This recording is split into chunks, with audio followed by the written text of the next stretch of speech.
well, but like I say, next map is going to be S&D on C-Town, and you've got to say this is going to favour Prophecy being a full-on team. Their S&D strats should be a lot better. Yeah, they really should. I mean, Prophecy, I'm surprised they're losing this. Someone has just pointed out they may have only woken up 20 minutes ago, which is quite interesting to have pointed out to me. But even so, Prophecy really should be taking this a lot easier than they actually are. I mean, that is one awesome lineup with obviously Jake now coming into it from TCM, where he was pretty much bought, I believe. There was a transfer fee paid for him, so this is a highly professional team, Prophecy, that's gone across. And you know what? With EGLA only 3 weeks ago, this could be a sort of a prelim here, seeing just how they're going to stack up at that event. Absolutely. I'm just quite shocked what I've just witnessed there. I honestly did not think. I'm just taking a quick drink there. I did not think Prophecy were going to get beat that badly in a game of CTF, if I'm honest. But it's S&D now. We'll get on board with the attacking team first, who I believe is... I picked the wrong team, silly me. I believe it's going to actually be Apex. So we'll get on board with Apex, and I'm on board with Double T. So on board with Tommy, first of all, using his ACR, going on this left-hand side, opting for the focus proficiency. And this is something that we touched on a little bit yesterday. So many Spanish teams using the impact proficiency, and this is quite contrasting. Obviously, the UK team, a player like Tommy, such a well-known player, he's opting to use the focus. He's a very good player. So interesting to see the contrasting styles of the UK and Spanish teams.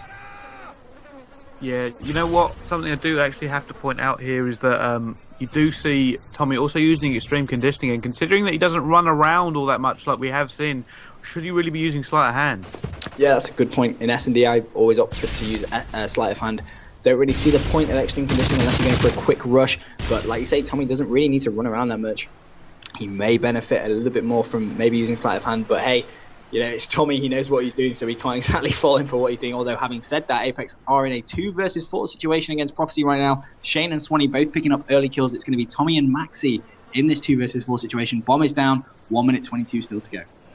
Yeah, there we go. Now we do see Tommy actually moving up here. He is trying to get in a better position and pick up some kills, bring this numbers game back in the favour of Apex. Him and Maxi are still alive. Maxi is actually trying to clear out A by the look of it and moving all the way around to B. Where is Prophecy? They haven't engaged. Maxi actually taking down Swanee from behind. So it looks like it's now 3 versus 2. And there we go with engagement on Maxi. What is going on? Tommy going there. It's now Tommy 1 versus 3. Yeah, if any Apex player is going to do this right now, I have a feeling it's going to be Tommy. Oh, Tommy nearly with the 2-piece.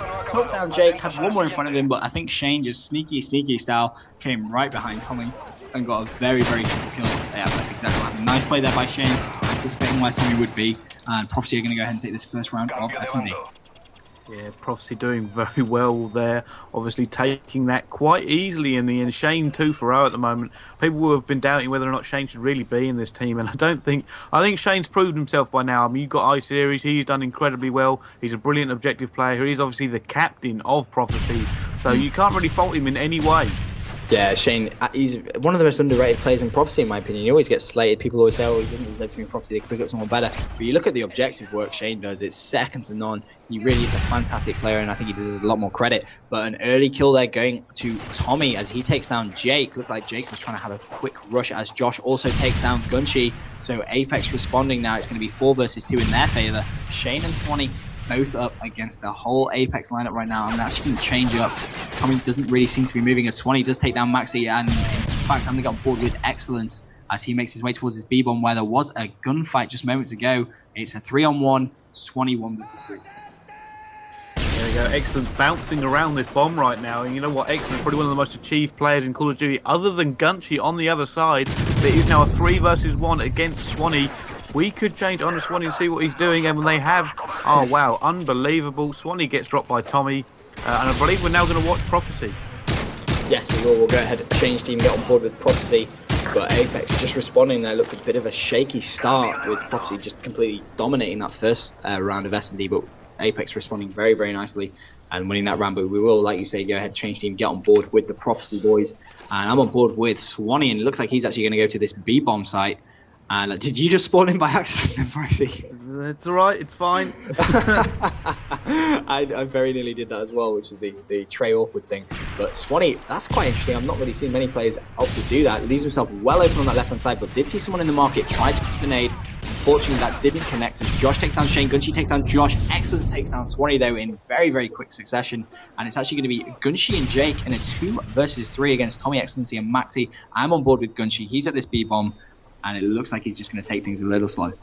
You know what, you've got to love watching Gunshi, probably one of the most clever players in Call of Duty. Just seems to be able to adapt to every game that he plays, and like I said, he's just brilliant, really. Well, I said probably the most achieved player in European COD. Correct me if I'm wrong, with that XP win and the wins that he's pulling out with the Prophecy team at the moment. But you know what, just brilliant to watch. Every time I see him play, you just think, wow, that is a clever decision. But unfortunately, taken down by Maxi there. Yeah, this is turning out to be a little bit of a surprise. Apex coming out very, very strong, maybe taking advantage of a pretty poor Prophecy side right now. I'm not sure. I think you touched on it just a few moments ago. Maybe they got out of bed a little late. Maybe they not playing too brilliantly right now. But Prophecy really need to pick this up. They can't afford to let Apex go 2-0 up in the best of 5, because Apex are going to be relentless and they'll absolutely storm through it with all that momentum they've got. But I'm on board with Swanee. He's going top red, going to try and get easy shot on that top. I say easy. Try and get a quick shot on that white wall. Doesn't look like anyone's actually going to be there, but he has support in Jake. Jake seems to be the more rushing player. He's going to rush in that right hand side with the support of 2 Prophecy players now, Swanee and 1 more. And it looks like B bomb is going to be their decided bomb. They're going to try and get the bomb down at. Yeah, there we go. Obviously, Double T, known as Tommy, going 4 for 1 at the moment, doing serious work for his team. Jake get to pick up a kill, so he's not going to be happy about this, dropping a donut on this S&D. He needs to up his game, really. We are currently on board with Swanee as he just pre-aims this corner. It looks like they're going for a tactic that they've got known as a B rush. So it's be interesting to see how this works out. But no, Swanee gets dropped by Maxi, and they are not going to be happy about that because it looks like they're trying to set up.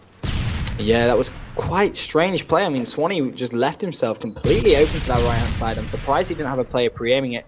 Maxi just went to that little blue room where Gunshi's pre-aiming right now and said, thank you very much, easy kill. Gunshi does see someone on that B-bomb, tags him, gets him a little weak, goes for the stun on the left-hand side, connects as well. Still has his Semtex. The question is, where is he going to throw it? Throws it towards B, and he's going to pre-aim that left, but there was Maxi. He's taken down Gunshi as well. So Maxi on 2 kills of this round. Jake 0-3.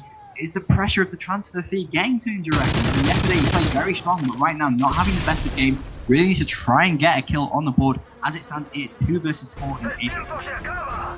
Yeah, I mean, obviously I spoke to Jake a lot before this event. I do speak to him quite a bit, and he was happy about the transfer. He knows why he went, and it wasn't just for the money. I mean, there was a transfer fee paid for him, but I mean, you cannot not feel the pressure. I know Jake's fairly confident. The entire Prophecy team's quite confident, but I mean, Sowers was a much-loved person in this community.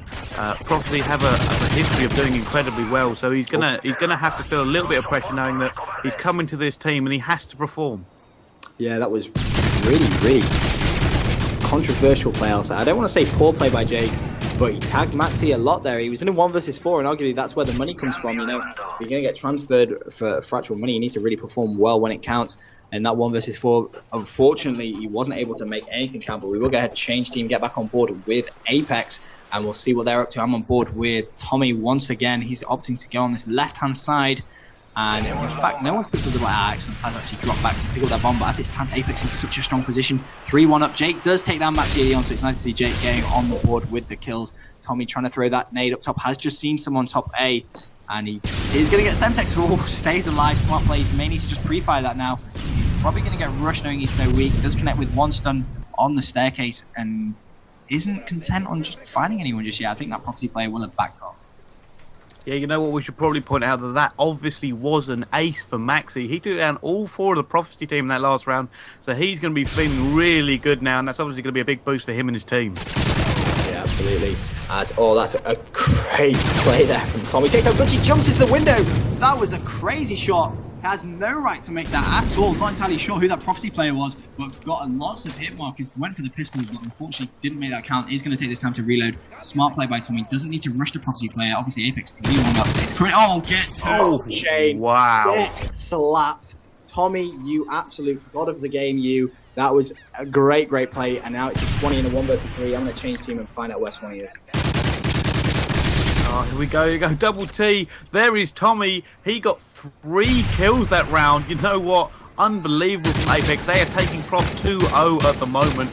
You've got to give it to Tommy and Maxi on that. Also, Josh Excellence only getting 1 for 1, but you know what? The entire team effort there, they destroyed Prophecy. They really did. This is not the Prophecy team we saw yesterday. I have no idea what's happened to them, but oh my days, Tommy, 7-1, absolute beast of the game. I mean, that turn on Shane, oh wow. I mean, that I want to rewind that and watch that again. That was it was pixel perfect. He just turned and dropped him, not even sweating, didn't even move on the spot. I think he just swiveled and shot him, and you're just like, wow.